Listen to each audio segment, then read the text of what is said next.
Yes. Hello everyone. हमने last video में discuss किया था कि हमारे पास एवरेज प्राइसिंग मेथड होता है फॉर प्राइसिंग ऑफ मटेरियल, और average pricing material method further दो मेथड्स में डिवाइडेड है। एक है आपका सिंपल एवरेज, जो हमने लास्ट वीडियो में डिटेल में कवर किया था। एक है आपका weighted average pricing method. So now I am going to solve the question on weighted average pricing method. Same question उठाया है सो दैट आपको डिफरेंस क्लियर हो सके कि दोनों मेथड्स में कैसे डिफरेंस आता है और उनको सॉल्व कैसे करना है। हमने प्रीवियस क्वेश्चन में क्या किया था, इलस्ट्रेशन 4 मार्च 2011 के लिए स्टोर्स लेजर अकाउंट बनाया था। I have prepared the format for the same, और मैंने फर्स्ट टू ट्रांजेक्शन जो गुड्स रिसीव्ड की हैं उनकी एंट्री पोस्ट कर ली है। अभी तक नॉर्मल क्वेश्चन चल रहा है।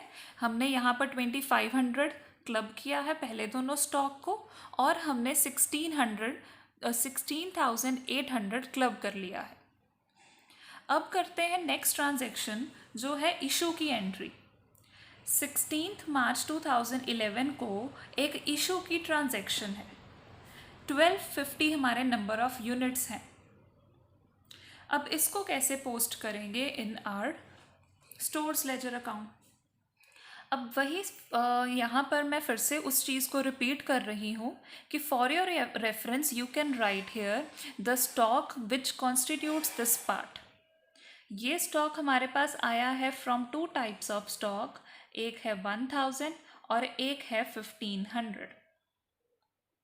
Two types of stock. अब जब हमारे पास 16 मार्च की एंट्री आएगी इशू की, issued to production department, number of units है हमारे पास 1250। अब अगेन वेटेड एवरेज प्राइस निकालना पड़ेगा, तो उसके लिए we will prepare a working note number 1। Working note number 1 कैसे बनेगा? अब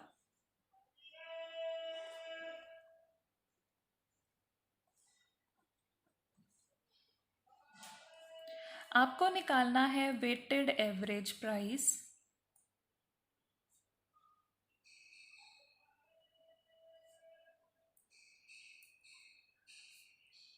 अब लास्ट वीडियो में I discussed the way of calculating the weighted average price.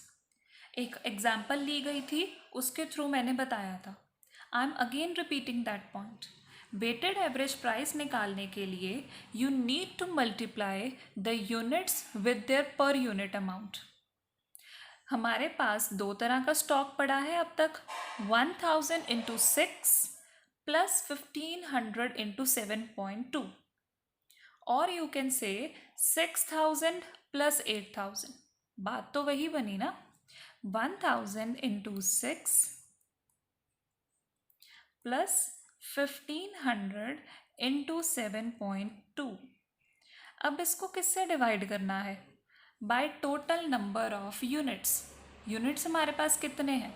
1000 plus 1500, that means total number of units हमारे पास 2500 है। तो इस केस में वेटेड एवरेज प्राइस इस अकॉर्डिंग निकलता है। अब इसका टोटल निकाल लेते हैं सारा।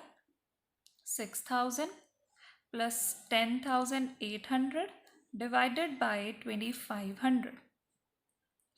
Calculate this part. It is coming out to be 6.72 rupees. 6.72 आपका वेटेड एवरेज प्राइस यहाँ पर निकल कर आ रहा है। तो अब यहाँ पर पोस्ट कर देते हैं value 6.72। If we multiply 6.72 with 1250, the value is coming out to be 8400। अब बाकी का प्रोसीजर वैसे ही चलेगा जैसे हमने सिंपल एवरेज में किया था। 2500 minus 1250, that is 1250। 16,800 minus 8,400, that is 8,400. अब यहाँ पर प्रीवियस क्वेश्चन में हमने किया था we do not post the rate columns here, मगर वेटेड एवरेज प्राइस में आप उसको पोस्ट कर सकते हो, सिंपल एवरेज में पोस्ट नहीं कर सकते, क्योंकि सिंपल एवरेज का जो ड्रॉबैक है कि वो हर एक चीज़ को इक्वल वेट नहीं देता है, इस वजह से हमने वहाँ पर ये सारे का सारा ब्लैंक छोड़ा था। मगर वेटेड एवरेज हर एक यूनिट को एक रिस्पेक्टिव रेट देता है, that's why we can allocate per unit rates overhead. अब वो पर यूनिट रेट कैसे आएगा? आप यूज़ करोगे ये वाला रेट जो आपने अभी निकाला है, और इवन अगर मैं यहाँ पर भी डालूँ, मैंने जानबूझकर इसको हाईलाइट किया है, यहाँ पर भी आप अपना प्राइस डाल सकते हो, बट यहाँ पर अगर हम देखेंगे तो आपके लिए वो कन्फ्यूजन क्रिएट करता पहले, that's why I skip the part here.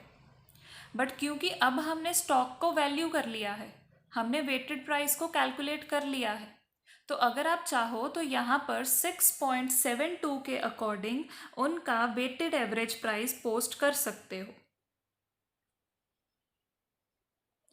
So now I am putting here 6.72 as the weighted unit price of the unit of the stock, and even if अगर आप इस अमाउंट को इससे डिवाइड करोगे तब भी आपका प्राइस जो निकल कर आएगा वो 6.72 आएगा, क्योंकि एट द एंड हमने किया क्या है, 16,800 को 2,500 से डिवाइड किया है, इट इज़ 6.72।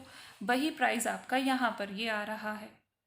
अगर आप previous method simple average price का केस लेते तो ये पॉसिबल नहीं था, due to the drawback of simple average method, तभी वहाँ पर स्किप किया जाता है।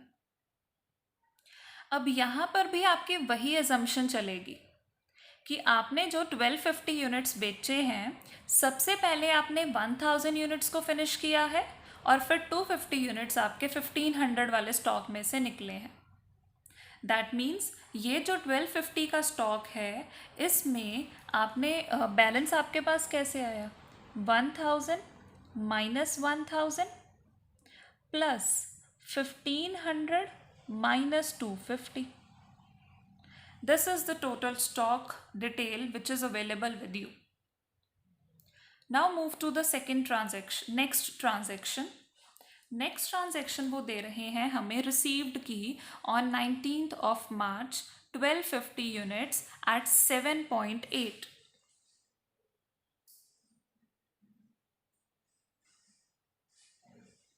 So let's post this value. अब मैंने क्या किया, गुड्स रिसीव्ड की ट्रांजैक्शन तो पोस्ट कर ली। अब आप यहाँ पर बैलेंस कैसे निकालोगे? आपका जो स्टॉक का बैलेंस है वो तो वैसे ही चलेगा, 1250 प्लस 1250, टोटल अमाउंट हमारी हो जाएगी 2500। अमाउंट का कॉलम आपका कैसे चलेगा, 8400 प्लस 9750, नॉर्मल मैनर से, तो ये टोटल आपका आ जाएगा 18,150। मैं यूनिट रेट का कॉलम अभी भी पेंडिंग छोड़ रही हूँ, जैसे ऊपर हमने पेंडिंग छोड़ा था, इसको भी मैं अभी पेंडिंग छोड़ रही हूँ। आपको अपने आप क्लियर हो जाएगा आगे जाकर इसको कैसे लिखना है। अब परफॉर्म करते हैं नेक्स्ट ट्रांजैक्शन।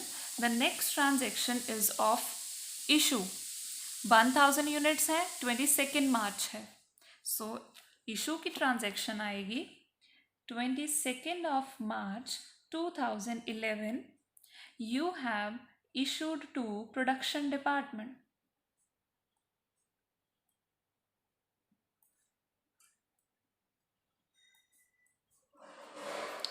1000 यूनिट्स। अब रेट है, निकालना पड़ेगा, तो हम वो कैसे निकालेंगे, we will prepare a working note for the same. Working note बना लेते हैं।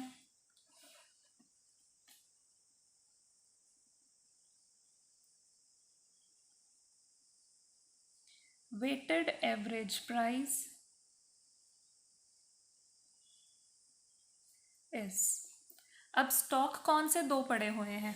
एक आपके पास वो स्टॉक पड़ा है जो आपने अभी परचेज किया था 1 डे बिफोर, और एक हमारे पास वो स्टॉक पड़ा है जो पहले हमने 1500 का लिया था।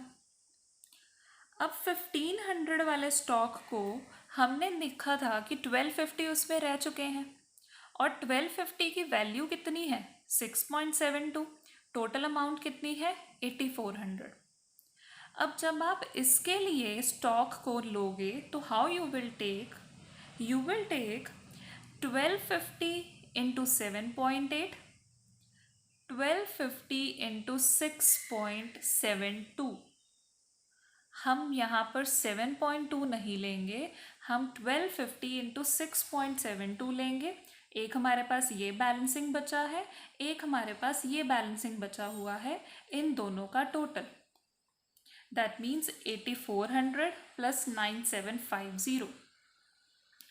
सो मैं डिटेल में यहाँ पर लिख देती हूँ 1250 into 6.72 plus 1250 into 7.8 divided by, अब टोटल यूनिट्स कितने हैं? 1250 and 1250।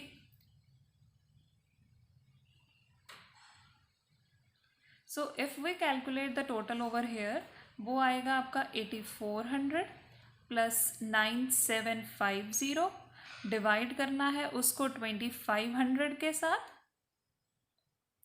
The value comes out to be rupees 7.26। अब इसको ऊपर पोस्ट कर देते हैं 7.26। यहाँ पर आपकी वैल्यू आ जाएगी 7260। बैलेंसिंग स्टॉक कैसे आएगा? 2500 माइनस 1000, 1500, 18150 माइनस 7260। अगर वैसे वैल्यू नहीं करना तो आप यहाँ पर 7.26 वैल्यू भी लिख सकते हो, और इवन जो इससे प्रीवियस है अब हम उसका भी ब्लैंक, उसकी ब्लैंक को भी फिल कर सकते हैं 7.26। तो टोटल वैल्यू अब यहाँ पर जो बैलेंस आ जाएगा वो बनेगा 10890, 10890। और यहाँ पर आपका क्वेश्चन कंप्लीट होता है for weighted average stock. Again you need to conclude your answer, तो हम लिखेंगे क्लोजिंग बैलेंस जो हमारे पास है वो है 1500 units at rupees 7.26, which is equal to 10890, and in this way a weighted average pricing method question is solved। और इस तरह इस मेथड को अप्लाई किया जाता है। You need to specify the working notes और उनके नंबर्स, और आपको वर्किंग नोट भी बिल्कुल क्लियरली ड्रॉ करने हैं। कहीं पर कोई भी गलती की आपका आगे वाला सारा क्वेश्चन गलत हो जाएगा। Have a look at this question again, try to solve it at your own, and then we will move forward to our next video. Thank you.